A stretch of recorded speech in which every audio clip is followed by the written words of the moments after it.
নমস্কার বন্ধুরা, আমার রান্নাবান্না চ্যানেলে তোমাদের সকলকে স্বাগত জানাই। আজ আমি বানাবো মাছের কালিয়ার একটি দুর্দান্ত স্বাদের রেসিপি। আমি এই মাছের কালিয়া রেসিপিটি রুই মাছ দিয়ে বানাচ্ছি, তবে তোমরা যে কোনো বড় চাকা মাছ দিয়ে এই মাছের কালিয়া রেসিপিটি বানাতে পারো। খেতে দুর্দান্ত স্বাদের হবে, গরম গরম ভাতের সাথে খেতে অপূর্ব লাগবে। রেসিপিটি দেখে তোমাদের ভালো লাগলে একটি লাইক, শেয়ার আর সাবস্ক্রাইব করে দেবার অনুরোধ রইল। তার সাথে যারা আমার ফেসবুক পেজ থেকে দেখছো তাদের পেজটিকে ফলো করে দিয়ে ভিডিওটি লাইক, শেয়ার করে দেবার অনুরোধ রইল।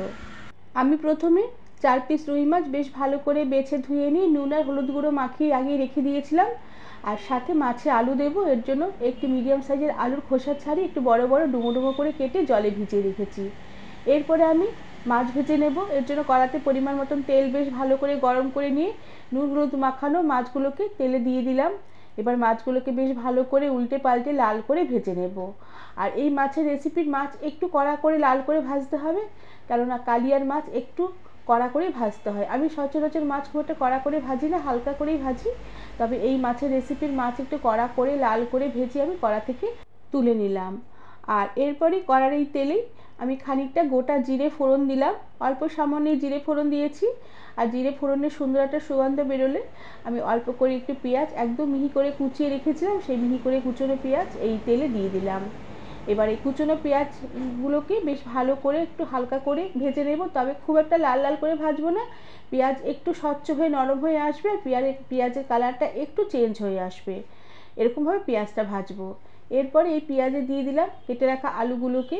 এবার আলুগুলোকে পেঁয়াজের সাথে বেশ ভালো করে নেড়ে চেড়ে নেব, হালকা করে আলুগুলোকে ভেজে নেব। আর আলু ভাজতে ভাজতে এই মাছের কালিয়ার জন্য আমি এই মশলা বানিয়ে নেব।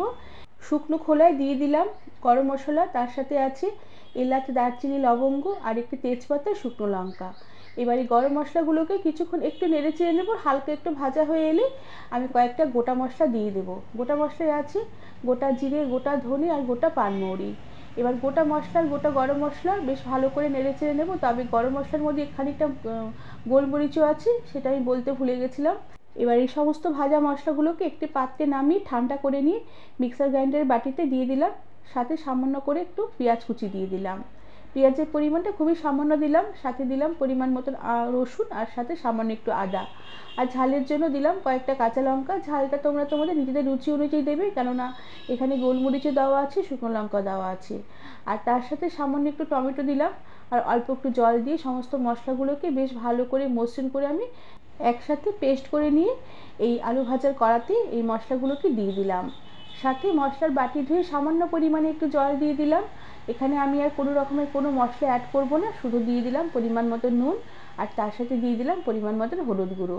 তবে তোমরা চাইলে এখানে কাশ্মীরি লঙ্কার গুঁড়ো অ্যাড করতে পারো, সেক্ষেত্রে কালিয়ার কালারটা খুব সুন্দর আসবে। তবে এখানেও কালার বেশ ভালোই আসবে।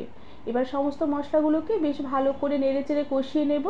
আর বেশ ভালো করে একটু মশলা কষানো হয়ে এলে মশলাতে আবারও সামান্য পরিমাণে জল দিয়ে আমি গ্যাসের আঁচ কমিয়ে দিয়ে ঢাকা দিয়ে রেখে লো আঁচে আলু সমেত মশলা কিছুক্ষণ রান্না হতে দেব। এতে এই মশলাগুলো যেমন ভালোভাবে কষানো হবে, আলুটা বেশ তাড়াতাড়ি একটু নরম হয়ে আসবে। কিছুক্ষণ ঢাকা দিয়ে রেখে মশলাগুলোকে রান্না করে নেবার পরে ঢাকনা খুলে দিয়ে বেশ ভালো করে এবার সমস্ত মশলাগুলোকে কষিয়ে নেব, যতক্ষণ না মশলার জল শুকিয়ে গিয়ে বেশ ভালোভাবে মশলা তেল সেপারেট হয়ে আসে, আর বেশ খুব সুন্দর কষানো হয়, আর ভাজা মশলার খুব সুন্দর একটা গন্ধ বেরোয়। বেশ ভালো করে মশলা কষিয়ে নিয়েছি।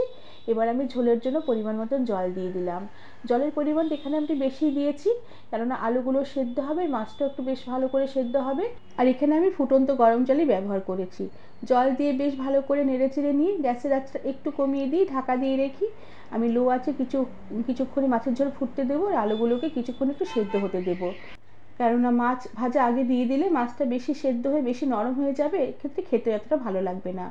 ঝোল বেশ ভালো করে ফুটে উঠেছে, আলু বেশ খুব সুন্দর অনেকটা সেদ্ধ হয়ে এসেছে।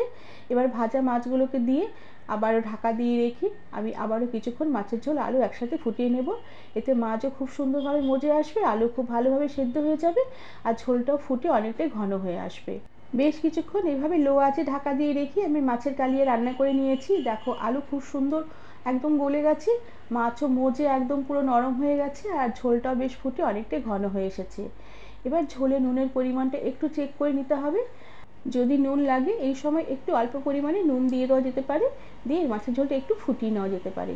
তবে নুনটা আমার ঠিকঠাকই আছে, আমার নুন আর আলাদা করে দেবার দরকার নেই। এবার সব শেষে আমি উপর থেকে একটু শাহি গরম মশলার গুঁড়ো ছড়িয়ে দেবো।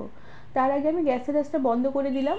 শাহি গরম মশলার গুঁড়ো ছড়িয়ে দিয়ে বেশ ভালো করে একটু নেড়ে চেড়ে নেব আর ঢাকা দিয়ে কিছুক্ষণ স্ট্যান্ডিং টাইমে রাখবো। এতে গরম মশলার গুঁড়োর গন্ধটা মাছের ঝোলের মধ্যে বেশ ভালোভাবে অ্যাবজর্ব করবে, আর এতে মাছ আর আলু আরও বেশ ভালোভাবে কিছুক্ষণ বেশ রেখে দেওয়ার পরে মজে আসবে। রেসিপিটি খেতে আরও বেশ ভালো লাগবে।